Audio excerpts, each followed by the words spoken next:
Instructional design is defined as a systematic way of processing or transmitting general principles to design learning.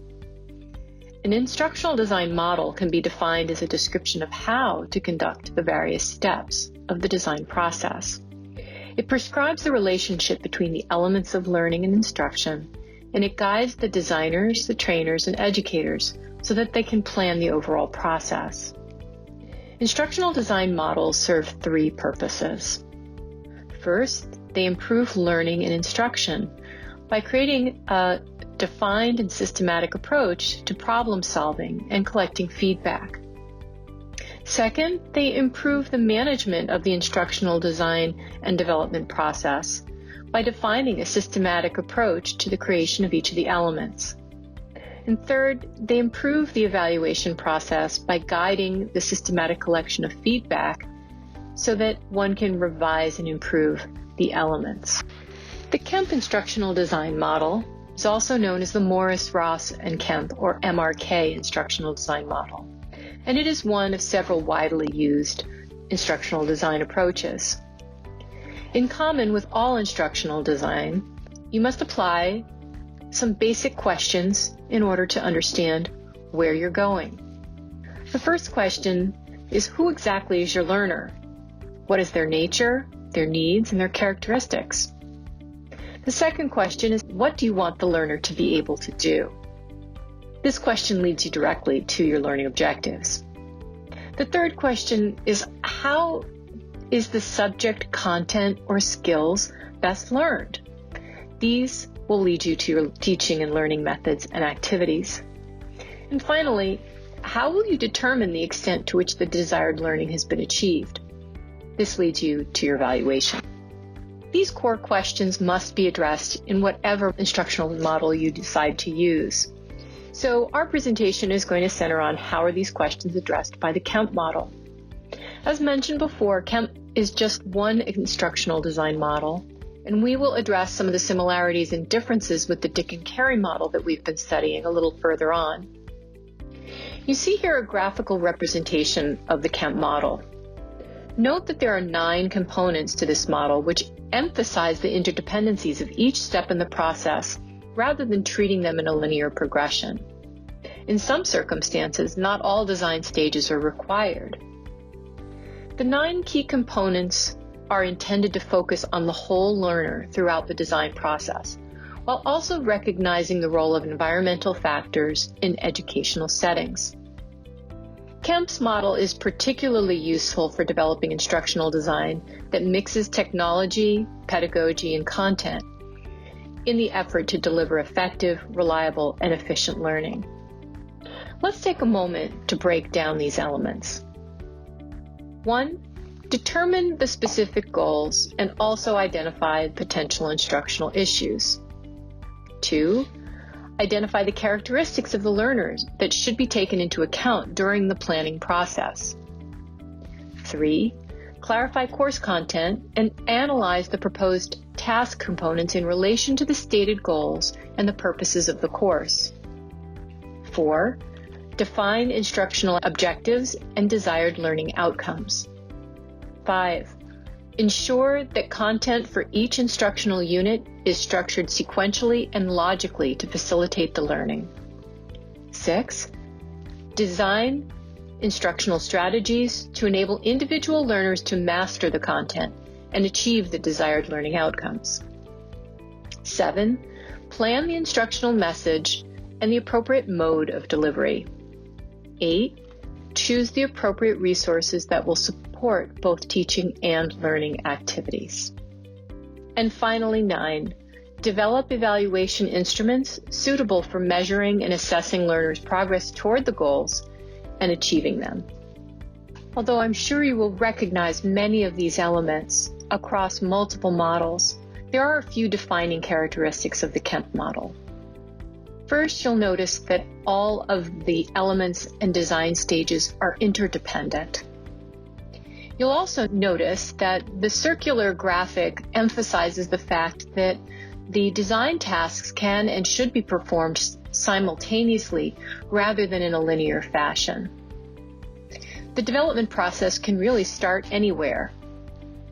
And finally, solutions are driven by multiple things. They're driven by learning needs, the goals, priorities, and also taken into account constraints and limitations of the unique setting in which the design will be applied.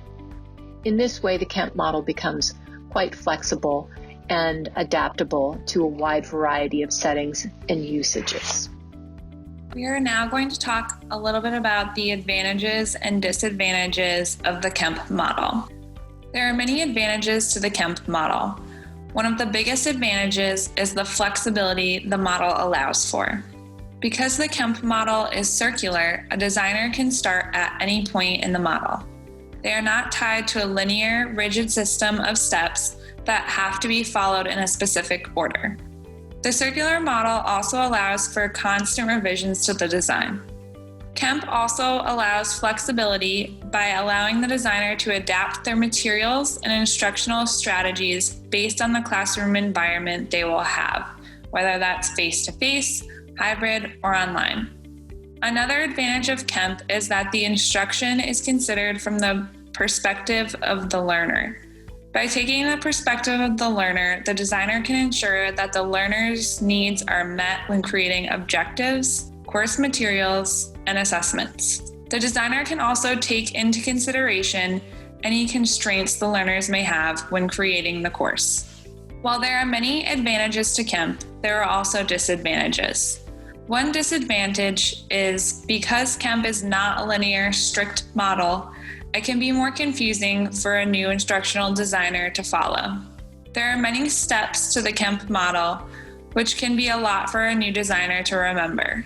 New designers would likely have to frequently refer to the diagram during their design process. There is also no specific starting or ending point in Kemp's model. Designers can start and end at any point. The steps also do not have to be in a specific order. This could be considered a disadvantage as there is a big lack of direction for instructional designers.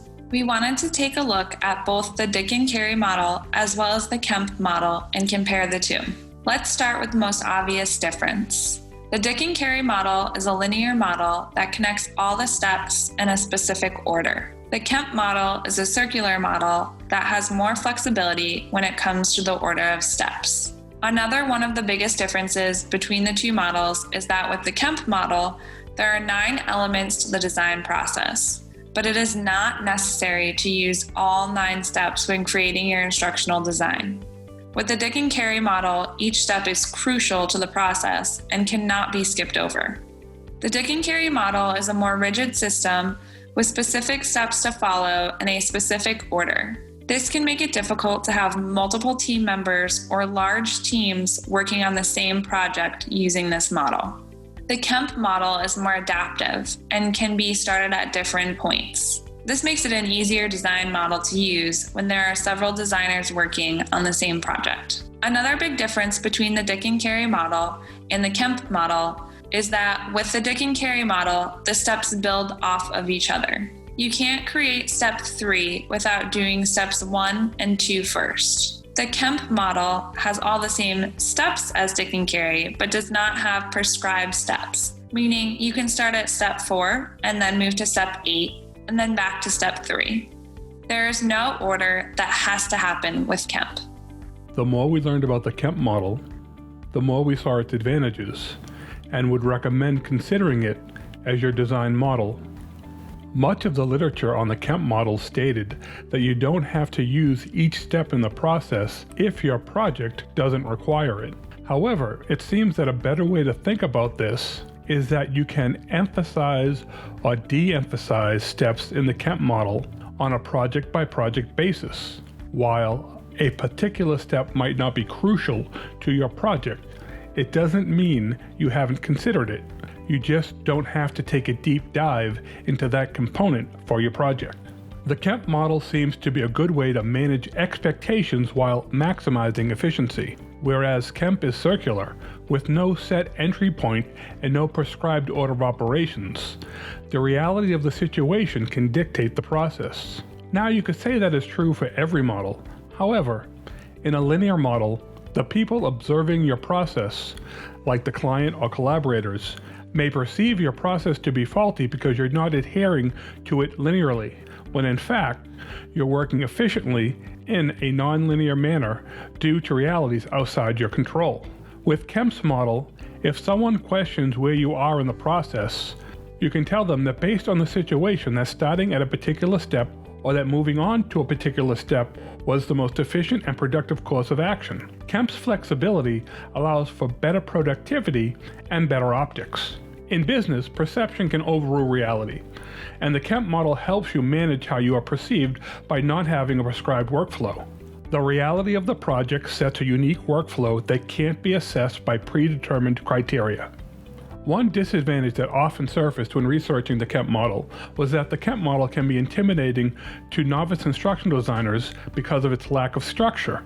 But I would argue that it does, or that you can create a structure within it by applying what I call a ramification-based mindset to the process of instructional design when using the Kemp model. A linear process is presented as iterative, in that you work through all the steps and then go back and revise the instructional design. You work through all the steps, revise, work through with them again, revise, etc., until you run out of time or decide that it's good enough. In reality, when you work on one step, you might immediately go back to another step and make a revision. But the overall model still suggests and promotes the mindset of revision starts at the end of the design process, which I think puts revision off way too long, causing you to possibly miss items that need revision, inclusion, or deletion. With Kemp, if you use a ramification mindset, as you develop one step, you use the other steps as lenses through which to view your progress. Let's bring back that diagram. Okay, but this time let's focus just on the steps. In particular, let's pick one step, like the learner characteristics.